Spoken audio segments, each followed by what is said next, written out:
यानी मैरिज का थीम है, लव का थीम है, सेक्सुअल थीम है, और थीम क्या है? रोमांस का थीम है,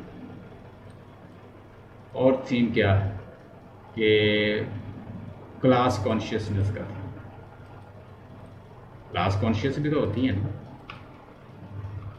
सो मैरिज का थीम है, लव का थीम है, रोमांस का थीम है, सेक्सुअल थीम है, सेक्स का थीम है, ठीक है, और क्लास कॉन्शियसनेस का थीम है। ये सारे थीम्स जो हैं इसके अंदर मौजूद हैं, और ज़्यादा जो डोमिनेट करता है वो मैरिज का थीम है, जबकि ये जो है विर्जन इसकी डेथ हुई थी, इसने शादी नहीं की थी। Point to be remember, love and marriage constitute the basic theme of all her novel. जो उसके सारे नावल हैं उसके में जो बेसिक थीम है वो क्या है? लव और मैरिज। जबकि उसने खुद ने शादी, यानी आरे नहीं देखें कि उसने खुद शादी नहीं की सारी जिंदगी। Her six novels, Jane Austen's, through different couples, present a contrast between good and bad manners। यानी कौन कौन से इसमें कपल बनते हैं? चलें जी, मुझे कपल जो हैं वो लिखवाएं। मिस्टर एंड मिसेस बेनेट एक बन गया। अब हमने अभी पता करना है कि आइडलाइज कौन है, ठीक है। ये मिस्टर और मिसेस बेनेट की भी आपस में अंडरस्टैंडिंग है। ये बेवकूफ़ औरत है मिसेस बेनेट, और जबकि मिस्टर बेनेट जो है इंटेलेक्चुअल शख्स है। इन दोनों की आपस में नहीं बनी, और ये इंडिफरेंट रहता है, इतना लाताल्लुक सा रहता है अपनी बेटियों और बीवी से, जो पढ़ता रहता है बुक्स, और इसलिए इसकी बेटियां जो सारी खराब हो गई हैं। अब दूसरा क्या? दूसरा पेयर कोई लिखवाएगा? शार्लट लूकस। एक तो है शार्लट,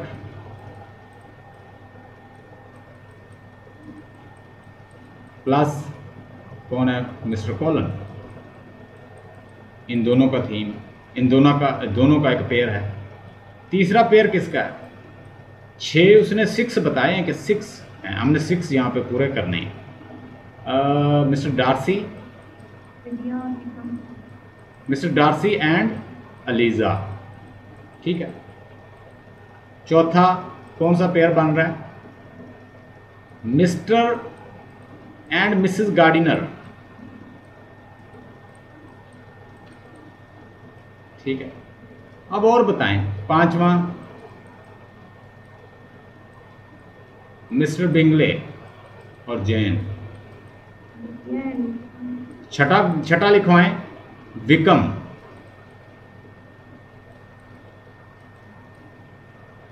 विकम एंड लिडिया। तो ये 6 जो है पेयर, इनमें से आइडलाइज कौन कौन से हैं? एक तो जो मेरे नज़दीक, यानी मैंने इसको थॉरली स्टडी किया, तो मेरे नज़दीक जो सबसे उसने आइडलाइज किया है ना, जो इंटेलेक्चुअल हार्मोनी पे रिश्ता बनता है, वो है वो किसका रिश्ता है? वो है एलिजाबेथ और डार्सी का। मिस्टर डार्सी और एलिजाबेथ का जो रिश्ता है वो किस बेस पर है? वो म्यूचुअल हार्मोनी, अंडरस्टैंडिंग, और ये इस बेस के ऊपर बनता है। मिस्टर बिंगले और जेन का रिश्ता भी तकरीबन ठीक है। और एक और पेयर है जिसको उसने आइडलाइज किया, जिनकी बहुत ज़्यादा अंडरस्टैंडिंग है आपस में, मिस्टर और मिसेस गार्डिनर, ठीक है। और इनमें से अगर ज़्यादा प्योरीफाई देखा जाए, जो बिल्कुल इंटेलेक्चुअल बेस और लव और हार्मोनी अंडरस्टैंडिंग बेस है, वो दो हैं, तो वो 2 पेयर हैं। एक मिस्टर और मिसेस गार्डिनर का, और दूसरा जो है एलिजाबेथ और डार्सी का। यानी ये अट्रैक्शन बेस नहीं है, ये बड़ी हार्मोनी के बाद बनता है, लव के बाद बनता है, एक दूसरे को समझने के बाद बनता है।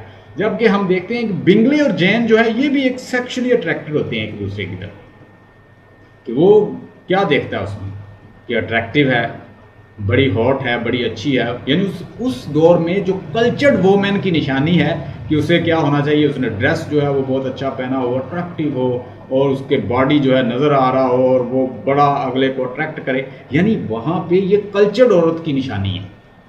यानी नॉर्म्स बनाए हुए ना उस सोसाइटी ने, हमसे तो वो नहीं मिलते, हम लोग तो और तरह के हैं।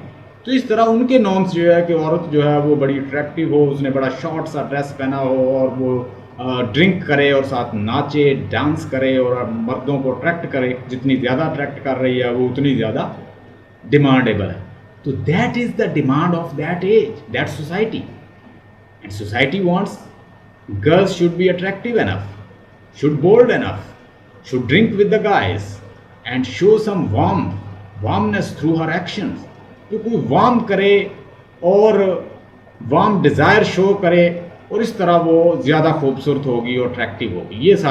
ये आप सारा इसको डिस्कस कर देंगे, असाइनमेंट में देख लेना बने हुए 6 नावल्स, और इनके अंदर जो डोमिनेट थीम है वो लव और मैरिज का है, और उसने जो आइडलाइज्ड बताए हैं कपल वो मैंने डिस्कस कर दिए हैं, वो आप कर दीजिएगा।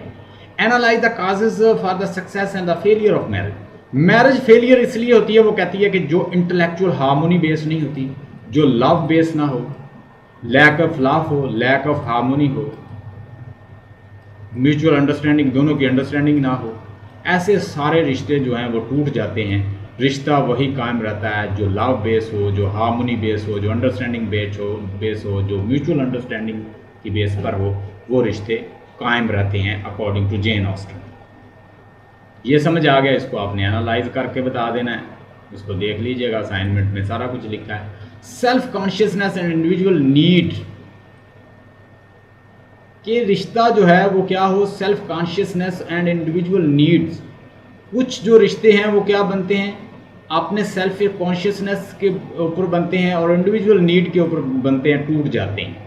और इसके अंदर किस किस का बना है, शार्लट लूकस का, कोलन का रिश्ता नीड बेस है, लिडिया का रिश्ता सेक्स बेस है, और वो म्यूचुअली एक दूसरे की तरफ अट्रैक्टिव क्या है, यानी वो जिस्मों का रिश्ता है, but not the relation of the soul.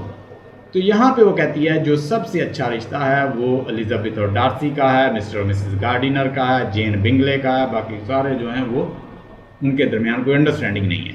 Responsibility to society,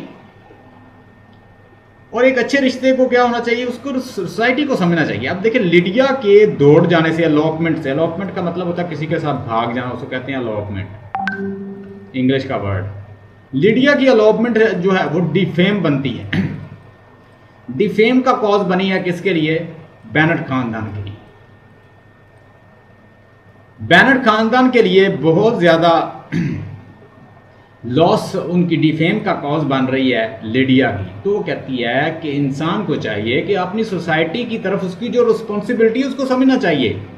मिसाल के तौर पर आपको पता होना चाहिए कि भाई मेरी ये प्रॉब्लम है, मैंने इस खानदान के अंदर रहना है, तो मैंने किस तरह इस लोगों के साथ कोप विद करना है, मेरी बीइंग औरत मेरे ऊपर क्या क्या जिम्मेदारी हैं, मैंने घर से बाहर निकलना है, कितना निकलना है, किसके साथ निकलना है, क्या मैंने लोगों के साथ भाग जाना है।